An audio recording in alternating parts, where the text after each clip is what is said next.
Shalom, nous voilà donc avec la minute du Zohar qui concerne cette fois-ci encore un passage mystérieux dans la paracha Mishpatim, dans la paracha de cette semaine. Alors voilà ce que donc dit le Zohar. Rabbi Abba, Mishpatim, verset 556. Rabbi Abba a dit, ce qui est écrit avant ce verset, le premier des premiers fruits de ton pays, tu l'apporteras à la maison d'Hachem, ton Elohim. Tu ne feras pas bouillir un chevreau dans le lait de sa mère. Exode 34, 26. Alors il demande, qu'est-ce qu'il essaie d'impliquer avec ces mots?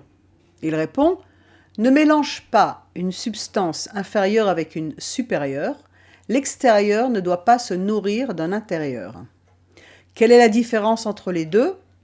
L'extérieur, c'est-à-dire le chevreau, représente l'aspect de l'impureté, tandis que l'intérieur, c'est-à-dire sa mère, représente la sainteté. Qui est sa mère? Et donc là, il commence à faire référence à des notions plus élevées.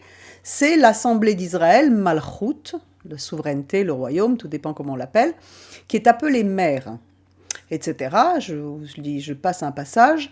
Le lait de sa mère signifie que ceux qui ne sont pas capables, qui ne sont pas appelés, qui de toute façon ne peuvent pas être appelés à faire ceci, mais ne doivent pas téter du côté de l'impureté. C'est-à-dire qu'il y a quelque chose, il y a un problème entre deux choses, il y a deux substances spirituelles, deux attributs spirituels qui ne doivent pas être mélangés. Il s'agit d'une chok.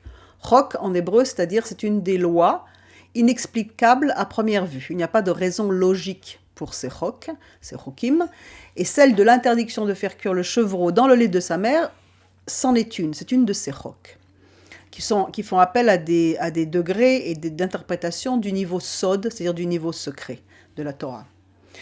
Donc voici les 3 fois où l'interdiction concernant la cuisson du lait et du chevreau sont mentionnées. Exode 23, 18, 19, « Tu n'offriras point le sang de mon sacrifice avec du pain levé. Et la graisse de ma fête ne passera pas la nuit jusqu'au matin. Tu apporteras à la maison de l'Éternel, ton Dieu, les prémices des premiers fruits de ta terre.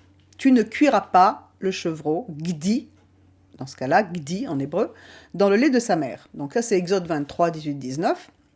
On comprend bien entendu que le symbole du levain, c'est le péché, et il ne peut pas y avoir de communion entre le pur et l'impur.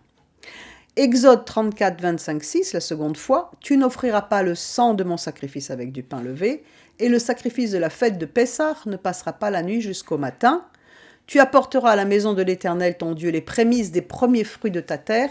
Tu ne cuiras pas le chevreau gdi dans le lait de sa mère. » Je ne peux pas tout développer ici. Et troisième passage, Deutéronome 14, 21, « Vous ne mangerez d'aucun corps mort.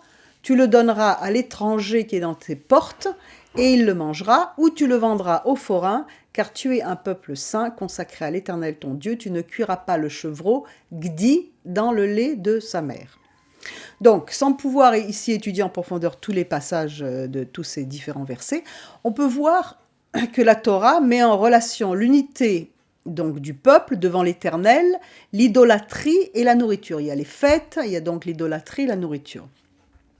Il y a donc un lien évident entre le physique et le spirituel, et d'ailleurs même Yeshua parle en termes donc cryptés de la nourriture de son corps et de son sang, en disant que finalement ces paroles sont esprit. Mais le lait, ça représente aussi la Torah. D'accord? Dans toute la Bible, le lait, c'est le symbole de la Torah. Dans 1 Pierre 2, 1, 2, il nous est dit « Rejetant donc toute malice et toute fraude, et l'hypocrisie et l'envie et toute médisance, désirez ardemment, comme des enfants nouveau-nés, le pur lait intellectuel, afin que vous croissiez à lui à salut. » Donc la Torah, d'un côté, c'est le lait. De l'autre côté, le chevreau, gdi, représente Ésaü. Vous vous souvenez que Yaakov avait revêtu ses mains de peau de chevreau pour ressembler à son frère. On le voit dans Genèse 27, 15, 17. Et Rivka prit les vêtements d'Ésav, son fils aîné, les habits précieux qu'elle avait avec elle dans la maison, et elle en revêtit Yaakov, son plus jeune fils, et avec les peaux des chevreaux, Gdaye Aizim, Gdi, pareil, Ez, c'est chèvre, elle recouvrit ses mains et le nu de son cou. Ésav, de plus, est appelé Bouk. Comment est-ce qu'on voit? Parce que dans Genèse 27, 11, il est dit, et Yaakov dit à Rivka, sa mère, voici Esav, mon frère, est un homme velu, Saïr. Et moi, je suis un homme sans poil. Le mot velu, Saïr, ça signifie bouc. Genèse 27, 31, ils prirent la tunique de Yosef, ils tuèrent un bouc, Seir Izim, et plongèrent la tunique dans le sang. Donc on a plusieurs choses. Là, on a donc le Ésaü qui est représenté par le chevreau, c'est le symbole. On a donc l'homme velu, on a donc le bouc, mais également, ce mot Saïr veut dire également démon. Lévitique 17, 7 nous dit « Ils ne sacrifieront plus leur sacrifice aux démons, Seirim, au pluriel, après lesquels ils se prostituent. Ceci sera pour eux un statut perpétuel en leur génération. » Donc, qu'est-ce que ça veut dire tout ceci? L'interprétation traditionnelle est la suivante, vraiment en raccourci. La Torah, c'est la mère nourricière, c'est le lait du peuple israélite. C'est avec ceci qu'on grandit. Esav, c'est le symbole de celui qui a délaissé son appel de fils aîné, responsable de l'héritage spirituel d'Israël, pour introduire des éléments étrangers, idolâtres à la sainte doctrine. Il va d'ailleurs épouser 2 filles cananéennes, au malheur, aux grandes dames de ses parents. Et Esav, en fait, est assimilé dans la tradition juive à Rome, l'Empire romain. Un de ses descendants aurait fondé la ville de Rome, tout ça ce sont des midrashim. Nous sommes encore dans le 4e exil de Rome qui va ne cesser qu'à la reconstruction du 3e temple, puisque c'est par les mains de Rome que le 2e temple a été détruit. Et c'est encore d'Esav ou Idom que va sortir Amalek, dont nous avons déjà parlé dans nos précédentes parashotes, l'ennemi juré d'Israël qui met tout en œuvre pour empêcher d'entrer en terre promise. C'est la doctrine romaine qui a été la cause de la séparation de ce qu'on appelle l'Église, la Keïla, d'avec Israël. Il y a une séparation entre les deux, du remplacement du calendrier biblique au profit du calendrier païen, de l'enseignement et du rejet de la Torah, en faisant de la Torah tout simplement une vieille chose à jeter et un joug duquel il fallait être libéré. Complètement faux. C'est Rome qui est responsable de la destruction du 2e temple, on vient de le voir, et ses nombreuses persécutions du peuple juif depuis 2000 ans. Il est dit dans le Talmud qu'à l'approche de l'ère messianique, le Messie se tiendra aux portes de Rome en flammes. C'est exactement ce qui est écrit dans l'Apocalypse, mais c'est un autre sujet. Ce qui nous est enseigné ici, c'est qu'il ne peut y avoir de communion entre le pur et l'impur. Dans 2 Corinthiens 6, 14, 18, il nous est dit « Ne vous mettez pas sous un joug mal assorti avec les incrédules, et qu'à quelle participation y a-t-il entre la justice et l'iniquité, anomia, transgression de la Torah ? Ou quelle communion y a-t-il entre la lumière et les ténèbres, ou encore quel accord du Messie avec Bélial ? Ou quelle part a le croyant avec l'incrédule, et quelle convenance y a-t-il entre le temple de Dieu et les idoles? Car vous êtes le temple du Dieu vivant, selon ce que Dieu a dit, j'habiterai au milieu d'eux, dans Exode, j'y marcherai, je serai leur Dieu, et eux seront mon peuple. C'est pourquoi sortez du milieu d'eux, soyez séparés, dit le Seigneur, ne touchez pas à ce qui est impur, et moi je vous recevrai, je vous serai pour père, et vous me serez pour fils et pour fille, dit le Seigneur Tout-Puissant. L'apôtre et le Rav Shaul, en allusion à ce commandement, annonce que tout élément étranger, idolâtre, provenant de la doctrine d'Ésaü, est interdite de mélange avec le lait pur de la Torah. Avant de comprendre les profondeurs de la parole et d'en tirer une nourriture solide, il faut déjà recevoir le lait pur de la Torah, en méditant sur ses commandements, sur ses chokim et sur toutes ces choses. Elles sont là pour notre instruction, pour nous faire marcher droit, dans la vérité. Dans Hébreux 5, 12, 14, il est dit « Car vous devriez être des docteurs, vu le temps.